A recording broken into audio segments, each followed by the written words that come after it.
Bienvenue dans cette nouvelle vidéo et aujourd'hui on va parler de mon switch vers le Canon EOS R5. Oui, j'ai déjà switché vers le R5, j'ai revendu mon R6 et dans cette vidéo je vais vous dire pourquoi j'ai fait ce changement et quels sont les avantages et inconvénients de ce changement. Avant d'aller plus loin dans cette vidéo, n'oublie pas de t'abonner et d'activer la cloche des notifications et également de lâcher un petit pouce bleu, ça m'aide et ça m'encourage, ça fait toujours plaisir parce que vous êtes nombreux à ne pas être abonnés à ma chaîne YouTube et ça vous permettra directement d'être notifié des prochaines vidéos qui sortiront. Alors sur ce, on continue avec la vidéo. Alors pourquoi ce changement vers le Canon EOS R5? Première chose, c'est que j'ai eu une offre aussi intéressante via mon travail, je ne rentrerai pas plus dans les détails. Mais la revente de mon R6, plus l'offre de mon travail, plus la promotion cashback aussi de Canon qui était présente, enfin mon nouveau R5 m'a coûté grosso modo 400-500 € en boîtier neuf. Et donc du coup, ça m'a un peu poussé à faire ce switch. Ensuite, comme vous le savez, j'ai déjà testé à plusieurs reprises le Canon EOS R5 avant d'acheter le R6. Déjà le R6, je l'ai acheté un petit peu sur un coup de tête parce que j'en avais un peu marre de l'autofocus du 5D4 qui était parfois pas toujours précis, notamment pour des photos autres que de l'animalier sauvage, vraiment pour de la photo, par exemple canine. Donc moi je fais de la photo canine à côté de la photographie animalière. Donc en janvier 2023, j'ai acheté mon Canon EOS R6 et en septembre 2023, j'ai fait le switch vers le R5. Ça a été pour moi un peu le déclencheur de ce changement. J'avais, comme je vous l'ai dit, déjà testé le Canon EOS R5 à plusieurs reprises et pendant plusieurs mois. C'est un boîtier qui m'avait toujours fait de l'œil, mais son budget était quand même assez excessif. Sans plus attendre, on va parler des avantages de ce Canon EOS R5 et de ce changement pour moi. Le premier, je ne vais pas vous le cacher, c'est la résolution, la montée en pixels de ce boîtier. Passer de 20 à 45 millions de pixels en animalier sauvage, pour moi, n'a pas de grand intérêt, sauf si je fais des grands tirages, parce que comme vous le savez, je recadre très peu mes images. Par contre, pour de la photo de client, donc pour la photo canine ou d'autres événements, là, le recadrage va avoir parfois son importance parce que je vais pouvoir redresser une image, recropper dedans si nécessaire pour isoler un peu plus le sujet s'il est mal cadré. Et ça va me permettre de gagner du temps sur le terrain, mais aussi en post-production, de dire « Ah, la photo n'est pas bonne, mais c'est pas grave, je peux recadrer parce qu'il me reste assez de résolution pour pouvoir faire un tirage ou l'autre. » Parce que oui, 20 millions de pixels, quand on doit cropper un peu plus dans l'image ou la redresser assez fortement, pas vous le cacher, parfois il ne nous reste plus que 12 ou 16 millions de pixels, ce qui est quand même assez peu pour faire des tirages plus grands, notamment avec une très bonne résolution, parce que les imprimantes sont de plus en plus hautes aussi en résolution, et donc là le détail va être un peu plus poussé. En animalier, par contre, le fait d'avoir 45 millions de pixels va m'aider aussi, parce que si j'oublie un TC, donc soit mon 1.4 ou mon x2 lors d'une sortie, et j'ai les sujets, je peux activer le mode APS-C du boîtier, il va faire des photos de 16 millions de pixels, avec un recadrage de 1.6, donc c'est vraiment top, ça va permettre vraiment de sauver parfois certaines images que je ne pouvais pas faire avec le R6 où je vais dire tant pis, la photo est mal cadrée, je dois la recadrer en post-prod mais j'aime pas faire ça, donc je préfère le faire nativement sur le boîtier parce que comme ça le fichier RAW est croppé dès le départ et on peut pas me dire en expo ou ce genre de choses que la photo n'est pas recevable parce que j'ai trop croppé dans l'image. Là il n'y a pas de souci, vu que le fichier RAW est nativement croppé, là l'image a sa résolution native de base et parfois ça dépanne fortement en animalier. Ensuite, gros changement par rapport au R6 qui était déjà lui très complet, le R5 va avoir un gros avantage, c'est en mode vidéo. Mais de plus en plus, je filme sur le terrain mes rencontres et parfois j'aime bien avoir des beaux ralentis. Le R6 étant limité au ralenti 120 images par seconde à de la Full HD, là je peux le faire en 4K avec le R5 et ça c'est un réel plus parce que je vais pouvoir faire des ralentis 4 fois carrément en 4K. En plus de ça, il a des fichiers qui sont de moins en moins compressés par rapport au R6, c'est-à-dire que je vais avoir beaucoup plus d'informations dans la dynamique, dans les hautes et basses lumières, mais aussi dans la colorimétrie avec le R5. Et en plus de ça, je vais pouvoir filmer aussi en 8K. Certes, la 8K n'a pas encore réellement d'intérêt, mais ça vient de plus en plus. Et la 8K a le gros avantage, c'est que je peux aussi extraire des photos de 33 millions de pixels de ces vidéos.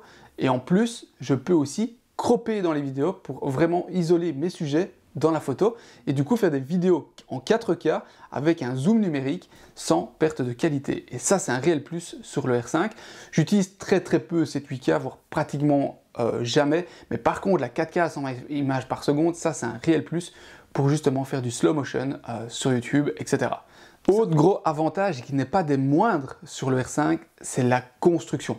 Si vous le savez, sur le R6, j'avais déjà un défaut dès le départ, c'était une conception qui n'était pas vraiment bien finalisée. J'avais des éléments du châssis qui avaient tendance à bouger. Pourquoi? Parce que le R6 a une construction de base en magnésium, mais toute la coque extérieure est en polycarbonate.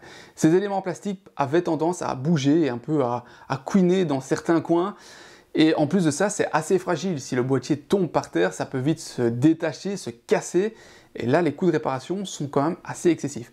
Qui pour moi en plus posait un gros problème, c'est pour le côté tropicalisation, parce que en Belgique, il pleut assez souvent. Je sors mon boîtier qu'il pleuve, qu'il neige, qu'il vente, et s'il n'est pas bien tropicalisé, ça peut poser problème, surtout au niveau garantie de ce boîtier. Et donc du coup, là le R5 apporte vraiment une grosse nouveauté, c'est qu'il est entièrement construit comme le 5D4, donc entièrement en magnésium. Il n'y a pas d'éléments en plastique, voire très peu. Et on sent réellement la différence de robustesse sur ce boîtier. C'est vraiment ça qui m'a donné aussi envie de passer sur ce boîtier, c'est ce côté solidité. Et honnêtement, il est déjà tombé depuis le mois de septembre du trépied, ou parfois je le pose sur le 400, il tombe. Et là, on voit la différence, c'est que le boîtier, il n'a rien du tout, hormis peut-être une griffe sur la peinture, mais ça, limite, je m'en fous complètement de la peinture. C'est juste esthétique, mais en tout cas, au niveau solidité, il n'y a rien à dire. Le R5 est quand même un gros gap au-dessus. Certes, j'ai fait un switch, mais il y a quand même quelques inconvénients, c'est surtout la montée en ISO. On le sait que le R6 a une très bonne montée en ISO, il y a un autofocus qui était incroyable.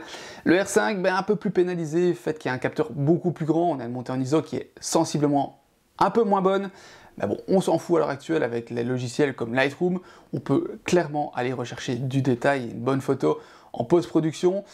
Donc voilà, honnêtement, oui, je perds un petit peu en ISO, mais c'est pas bien grave. Et puis le grain numérique apporte un petit plus malgré tout dans les émotions et dans l'image finale en impression. Donc honnêtement, oui, c'est un petit peu handicapant. Où je perds un petit peu, c'est la réactivité de l'autofocus. Je le sens un peu moins performant sur les sujets. Pourquoi? Parce que comme le capteur est plus résolu, les cellules d'autofocus étant un peu plus compressées, est un peu moins précis que le R6 au niveau de la taille des photosites, simplement qui calcule l'autofocus, je ne vais pas rentrer en détail. Je sens une petite différence, mais voilà, c'est pas non plus énorme, et franchement ça fonctionne malgré tout très bien. Ah oui, point positif aussi par rapport au R6, c'est au niveau des viseurs. L'écran intégré dans le viseur a une meilleure résolution que l'écran du R6, ce qui permet une meilleure netteté dans le viseur, et du coup si on fait des mises au point manuelles, ça apporte un peu plus de précision, notamment aussi au niveau du retour de l'écran pivotant. Il a aussi une meilleure résolution et une meilleure colorimétrie, ce qui est pratique en photo comme en vidéo, pour pouvoir directement faire sa bonne colorimétrie sur le terrain. Qui dit aussi changement de boîtier, dit aussi inconvénient, c'est au niveau de la batterie. Le R5 consomme plus de batterie, notamment par rapport au capteur, mais aussi par rapport au viseur écran, viseur OLED qui est à l'intérieur du système de visée. Tout ça fait que le boîtier consomme plus en énergie et donc les batteries s'usent un peu plus vite. J'ai constaté une différence de 20 à 25% de différence sur le terrain, ce qui m'a amené à acheter un grip avec 2 batteries intégrées et là plus aucun souci, je peux partir une journée ou 2 jours avec les batteries 100% pleines et revenir encore avec de la batterie. Donc honnêtement, c'est un inconvénient et un avantage d'avoir le grip. Donc honnêtement, moi ça, je m'en fous, je préfère avoir les performances et avoir des batteries un peu moins bonnes. Donc voilà, clairement, ça m'a affecté, mais pas énormément. Un petit inconvénient quand même, mais qui a été corrigé malgré tout avec le temps, c'est au niveau des fichiers RAW. Le R5 ayant des fichiers RAW extrêmement lourds qui avoisinent les 60-70 mégas pour les photos. Et là, parlons même pas de la vidéo, on peut vite monter parce qu'on a besoin d'une CF Express pour filmer en 4K 120 images par seconde et aussi en 8K. Donc là, vous imaginez qu'il faut d'office la puissance pour exploiter ces fichiers. J'avais un MacBook Pro M1 à l'époque et que je viens de remplacer par le 16 pouces M1 Pro en 16 Go inter SSD. Et là, plus aucun souci pour exploiter les fichiers, ça suit sans problème. Mais ça peut être un inconvénient dans le sens que les fichiers sont beaucoup plus lourds et surtout à stocker, sont plus importants aussi. Donc là, il va falloir vraiment s'équiper de disques durs pour pouvoir stocker tous les fichiers RAW nécessaires. Mais sinon, honnêtement, ça reste encore exploitable, mais on voit une grosse différence avec le R6. Les fichiers font pratiquement la double le double de la capacité sur le R5. Voilà, on arrive tout doucement un peu à cette fin, et effectivement, certains d'entre vous vont dire que je change très souvent de boîtier. Je ne vais pas rentrer dans les détails, mais c'est vrai. J'ai eu un 6D, j'ai eu un 5D3, un EOS R, un 5D4, un R6 et maintenant un R5.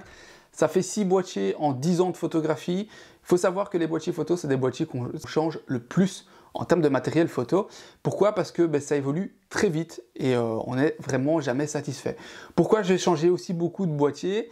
C'est parce que Canon a cette fâcheuse tendance de ne pas proposer des boîtiers qui soient complets dès le départ. C'est-à-dire qu'entre un R6 et un R5, il y a un fossé énorme entre les deux et on n'a pas vraiment de boîtier intermédiaire. On peut avoir éventuellement le R3, mais qui reste quand même à 24 millions de pixels. Et voilà, moi j'aimais bien le 5D4 qui avait un capteur de 30 millions de pixels. Et honnêtement, si Canon avait sorti un R5 avec ou un R5C ou je ne sais pas quelle dénomination on pourrait avoir, mais un R5 avec 30 millions de pixels et tous les avantages de celui-ci, j'aurais déjà pris ce boîtier dès le départ. C'est ça le gros problème, c'est qu'on n'a pas de boîtier 100% parfait et du coup on change plus souvent. On perd un peu d'argent parce que c'est mes fonds propres, c'est moi qui l'investis de ma poche, ce genre de matos. Donc clairement, qu'il soit bien clair sur YouTube, c'est que je change de boîtier comme j'ai envie et mon matos aussi. Si j'ai envie de changer 3 fois par an, je change 3 fois par an. Ça ne regarde que moi et mon portefeuille, clairement. Donc voilà, certes j'ai changé beaucoup de fois de boîtier photo, mais clairement là le R5 c'est un boîtier que j'adore depuis le mois de septembre. C'est pour ça que j'ai tardé à faire cette vidéo. Pourquoi? Parce que je voulais tester ce boîtier, être sûr qu'il me convenait à 100%, et là je suis même à 200%. Je trouve pas de défaut à ce boîtier, clairement pas, hormis un peu la montée en ISO, mais honnêtement ça m'handicape pas. Je l'adore, la construction, la résolution, la montée en ISO, l'autofocus, j'adore, franchement il est parfait, et je pense pas que je changerai dans les années à venir, ça c'est clair et net. Ben voilà, je pense que cette vidéo se termine sur ça. J'avais envie de vous parler de ce Switch qui me tenait quand même un peu à cœur, même si j'avais un peu des doutes sur les retours. C'est pour ça que j'ai attendu avant de faire cette vidéo, clairement. Je l'ai acheté au mois de septembre. Quand elle sort là, on est au mois d'avril, donc ça va pratiquement faire 7 mois que j'ai ce boîtier. Et comme je vous l'ai dit, je l'adore. C'est un boîtier qui est formidable au quotidien, et notamment équipé avec l'ordinateur qu'il me faut. Ben là, je peux vraiment exploiter mon appareil photo à 100%. Et l'utiliser à 100% parce que j'ai les machines pour l'utiliser à 100%, ainsi que les objectifs aussi, c'est ça qui est bien. Donc en vidéo et tout ça, vous voyez un peu une différence. Bon, certes sur YouTube, là j'exploite pas encore à 100% tout, mais en tout cas pour cet été 2024, je pense qu'on va avoir vraiment une bonne résolution. Sur ce, moi je vous laisse avec cette vidéo, j'espère qu'elle vous aura plu et on se retrouve très bientôt. Allez, ciao!